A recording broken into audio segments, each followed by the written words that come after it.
candidature législative. Philippe Caléja, qui suis-je, on va dire? Eh bien, d'abord, je suis médecin. Médecin généraliste, médecin de campagne. Vous savez, cette race en voie d'extinction, il en reste quelques-uns, j'en fais partie. Je suis aussi médecin pompier, médecin chef des pompiers de l'Ariège, passionné d'urgence. Je suis aussi marié, père, grand-père. Donc ça, c'est le côté plus personnel et professionnel. Politiquement, je suis entré en politique, j'y suis tombé dedans en 2001. En 2001, pourquoi? Parce que je n'avais jamais fait de politique, mais je me suis dit qu'à un moment donné, qu'il fallait s'investir en politique si on voulait que la démocratie vive. Et donc, la première des choses, c'est d'aller voter, évidemment, et ensuite, c'est de s'engager en politique. Et donc, je me suis présenté à l'élection municipale avec une équipe qui était faite de gens issus de la vie associative. J'étais moi-même président du club de rugby de Saverdun et j'avais avec moi le président du club de natation, le président du club de tennis, le président du club de foot. Donc des gens issus de la vie associative qui se sont dit, eh bien voilà, on va se lancer dans cette aventure. Après avoir été maire de Saverdun, c'est mon 3e mandat en tant que maire, j'ai été aussi en même temps président de la communauté de communes du canton de Saverdun, qui vient de disparaître et qui maintenant a fusionné avec celle de Pamiers pour créer la communauté de communes des Portes d'Ariège-Pyrénées. J'ai été aussi conseiller régional pendant un mandat avant d'être défait. C'est les aléas de la vie politique. Voilà, donc je suis engagé en politique, engagé dans la vie citoyenne, au service des citoyens, en tout cas, ça c'est une certitude. Et je fais partie de ces élus qui travaillent. Vous savez, cette typologie qui surprenait jusqu'à présent et qui, eh bien aujourd'hui, ça me paraît intéressant, est maintenant réclamée par les citoyens. Avoir des élus qui sont au contact de la réalité, qui sont ancrés dans la vraie vie. Voilà, eh bien c'est mon cas. La société civile, quoi. La société civile, c'est ça. Je crois qu'un élu, il faut qu'en permanence, il soit au contact des réalités. Si on a des élus hors sol, ça ne peut pas marcher. C'est pour ça que, par exemple, je militerai pour que, être député, on soit obligé d'avoir un mandat local.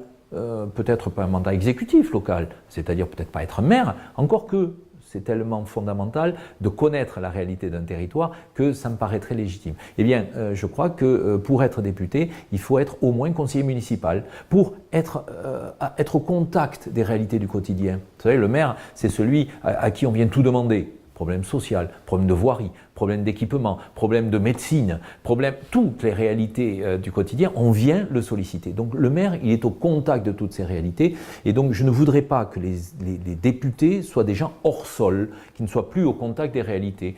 Aujourd'hui, on voit des députés à l'Assemblée nationale voter des lois avec des normes multiples, avec des contraintes très importantes. S'ils étaient vraiment dans la réalité, je pense que les contraintes seraient moindres. Je suis président de la Fédération départementale LR, donc je suis candidat sous cette étiquette, mais avant tout, je suis Philippe Caléja. Philippe Caléja, et c'est la 3e fois que je me présente à l'élection législative, donc on commence à me connaître dans le territoire, on commence à savoir comment je fonctionne, ce que je fais, et ce que j'ai fait à Saverdun, j'ai envie de le proposer à l'Ariège. Et de proposer à l'Ariège un nouveau challenge, de proposer un mode de fonctionnement, de développement raisonné et raisonnable, mais avec une préoccupation ancrée au cœur, celle de créer de l'emploi par l'économie. Parce que c'est l'entreprise qui crée l'emploi. C'est pas l'élu, c'est pas la collectivité, elle crée quelques emplois, mais c'est rien. Et c'est pas cela qui compte. Cela, c'est anecdotique. Ce qui est important, c'est de créer les conditions pour permettre à de l'emploi, à des entreprises de s'installer. Et la première de ces conditions, c'est le désenclavement. Désenclaver notre territoire. Notre département, il se meurt de son enclavement routier.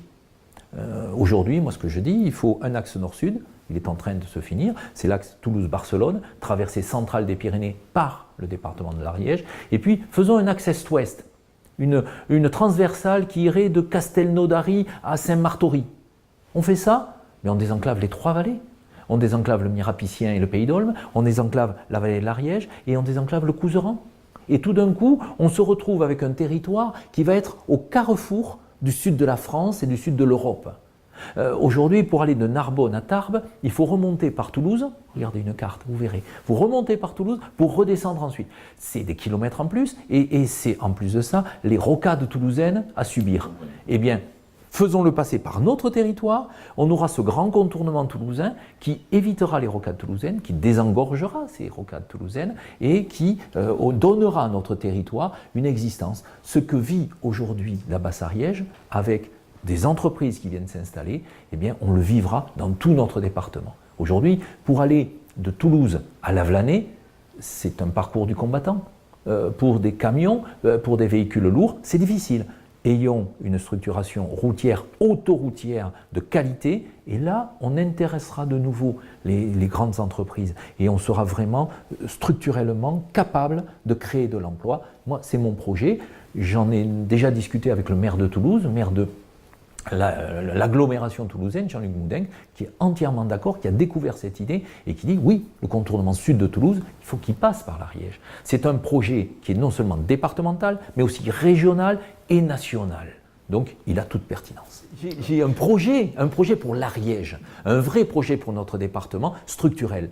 Le député, ça doit être le VRP du département. Ce n'est pas lui qui va tout faire, bien entendu. Il y a des collectivités territoriales, il y a un conseil départemental qui doit être le porteur de cet élément. Mais le député, il doit porter un projet, une ambition pour son territoire. Il doit rêver pour son territoire, rêver de ce qu'il souhaite en faire. Il doit porter à Paris cette parole. Il doit être celui qui va ouvrir les portes des ministères. Les portes, il doit être un interlocuteur, un VRP, qui va permettre que certains projets structurants, et ça c'est vraiment structurant, puissent se mettre en place. Le député, même s'il est celui de la deuxième circonscription, il est le député de l'Ariège, il est le député d'un département. Vous savez, moi j'ai grandi dans ce département et je suis très attaché à ce département. Si je suis revenu m'installer en tant que médecin avec ma famille, la famille que je créais ici dans ce département, c'est pas par hasard. C'est parce que j'ai un attachement fort. Donc oui, il y a des solidarités, des synergies incontournables. La Haute-Vallée, elle a une qualité de vie, elle a un tourisme, elle a des arguments qui sont différents de ceux de la Basse-Vallée. Il y a une complémentarité qui existe et qui doit être conservée et être développée. On ne peut pas imaginer faire aujourd'hui dans les montagnes ce qu'on fait dans la plaine. Ça ne doit pas être le cas. La montagne, on doit y préserver un certain nombre de cadres de vie, de fonctionnalités, mais la montagne a plein d'arguments. J'ai évoqué le tourisme, éminemment important, un tourisme qui est tout au long de l'année. On a le tourisme blanc, on a le tourisme vert et on a le tourisme de l'intersaison. C'est un atout fort. Mais il y a aussi d'autres atouts. Par exemple, prenez l'énorme capacité de stockage en eau qu'il peut y avoir dans nos montagnes. Et aujourd'hui, l'eau, c'est incontournable. La métropole toulousaine, elle a besoin de cette eau. Elle est dépendante de cette eau. Mais cette eau, c'est une des conditions pour produire de l'énergie, de l'électricité hydroélectrique. Et on peut encore enrichir notre territoire au travers de ces arguments de développement énergétique qui sont des arguments d'installation d'entreprise, mais aussi de richesse à exporter. Donc rien que par ces trois éléments, le tourisme, l'eau, l'énergie, on a déjà là trois arguments économiques forts pour développer les montagnes et la partie haute de notre département. Après, vous avez par exemple l'agriculture, l'élevage, qui sont des éléments que l'on doit sauver, que l'on doit préserver. Aujourd'hui, quand on regarde la négociation de la PAC par le mandat précédent, par le mandat dont on sort, elle a été calamiteuse, effroyable. Et ils ne se sont pas aperçus des conséquences désastreuses que va avoir cette PAC sur l'économie agricole et l'économie d'élevage de la montagne. On risque de faire disparaître nombre de petits éleveurs. Il faut les sauver, il faut les accompagner. Et donc il faut le dire à Paris, il faut le rapporter pour sauver cette réalité de vie dans notre territoire. Notre territoire ne doit pas se vider. Ce serait une erreur. La position de LR sera la position de LR. Moi, je suis un homme libre et je suis Philippe Caléja. Et donc, ce qui m'intéresse, c'est ma conviction, mes convictions. Aujourd'hui, on a un président de la République qui a été élu et qui, aujourd'hui, a toute légitimité à exercer le pouvoir. Donc, oui, nous devons le suivre. Aujourd'hui, nous devons tout faire pour lui permettre de réussir dans son mandat parce que cette réussite, bien, ça sera la nôtre, ça sera celle du pays, ça sera celle des citoyens. Et donc j'espère qu'il réussira. Donc oui, il faut l'accompagner. Et moi, en tant que député, si mes concitoyens m'élisent député, oui, je voterai ce qui sera bon pour notre territoire. Comme je l'ai déjà fait. Quand j'étais conseiller régional, j'ai voté avec Martin Malvy un certain nombre de lois. Par exemple, la LGV, la ligne grande vitesse Paris-Bordeaux-Toulouse. Si elle a pu être validée par le conseil régional, c'est parce qu'avec mes collègues de mon groupe, on a voté avec Martin Malvy, alors que tous ceux de sa majorité l'avaient laissé tomber.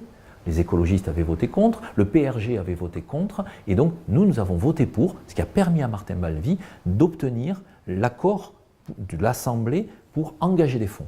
Bien voilà, ça, c'est faire de la politique de manière intelligente, en étant capable de mettre ses convictions au service de la chose publique. Et donc aujourd'hui, oui, je voterai clairement tout ce qui sera bon pour le pays et surtout bon pour l'Ariège, bon pour nos concitoyens ici, bon pour la ruralité. La grande abandonnée du mandat précédent, la grande abandonnée de la gestion, c'est la ruralité. La ruralité, on l'a laissé tomber complètement. Et d'ailleurs, il faut se méfier parce que si on regarde le résultat de cette élection, M. Macron a été élu surtout par les villes. Qu'est-ce qui s'est passé? On s'aperçoit que dans la ruralité, il y a une révolte, il y a un sentiment d'abandon. Méfions-nous de ça. Tirons les leçons de cette élection, de ce résultat de l'élection. Je me satisfais de l'élection de M. Macron. J'avais dit clairement que je ne pouvais pas imaginer un autre résultat que celui-là. Mais aujourd'hui, il faut aussi prendre en compte cette révolte, cette colère qu'il y a dans le peuple au sein de nos territoires. Et cette révolte, elle vient certainement de ce sentiment d'abandon, d'incompréhension, où le citoyen se dit mais là, il pense autrement, il pense quoi? Qu'est-ce que c'est cette réalité? Prenez le sujet de la santé. La santé. Aujourd'hui, on parle de désertification médicale dans nos territoires. Bon, c'est pas que dans la ruralité, c'est aussi en ville maintenant. Mais qu'est-ce qui s'est passé? Depuis 40 à 50 ans, les technocrates de la Caisse nationale ou du ministère disent, et tous unanimement de tous bords, il faut, pour réduire le déficit de la sécurité sociale, il faut réduire les dépenses. Et moins on aura de médecins, moins on dépensera. Vision complètement technocratique de gens enfermés dans des bureaux à Paris. La réalité, c'est qu'aujourd'hui, on a une catastrophe sanitaire qui est en train de se produire. On l'attendait déjà dans les années 80. On l'avait prévu. Mes maîtres, dans les années 80, quand je faisais mes études, nous disaient, en 2010, vous travaillerez comme des fous parce qu'il n'y aura plus de médecins. Et donc, qu'est-ce qu'il faut faire aujourd'hui? Il faut dire, on se débarrasse de la technocratie et on dit qu'on multiplie par 3 le numerus clausus. C'est-à-dire qu'on prend une décision forte qui aura des effets dans 10 ans. Ne l'oublions pas, parce qu'il faut au moins 10 ans pour former un médecin. Et en attendant, on fera ce qu'on peut, comme on peut. Et on essaiera d'intéresser quelques jeunes médecins pour venir chez nous et venir habiter et vivre chez nous. Mais voilà, il faut prendre des décisions politiques fortes. Il faut que le politique reprenne le pouvoir dans ce pays et ne pas laisser à des technocrates qui ont des visions hors territoire, hors sol, la liberté de décider.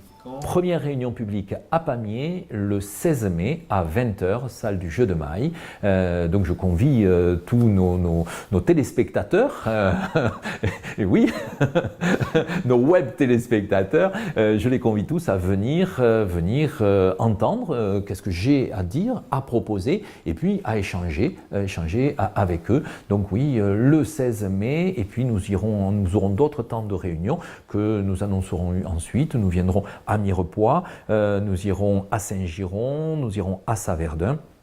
Pour être présent, la Tour du Crieux, pour être présent dans le territoire. On sait bien que les réunions publiques, c'est pas le fondement de tout, que l'Internet est souvent plus consulté que la réunion publique, mais à un moment donné, le contact physique, la réalité de proximité vaut mieux que la réalité virtuelle. Donc oui, je les invite à venir nous rencontrer, à venir me rencontrer le 16 mai, mardi prochain, à 20h, salle du Jeu du Maille. Merci beaucoup à vous.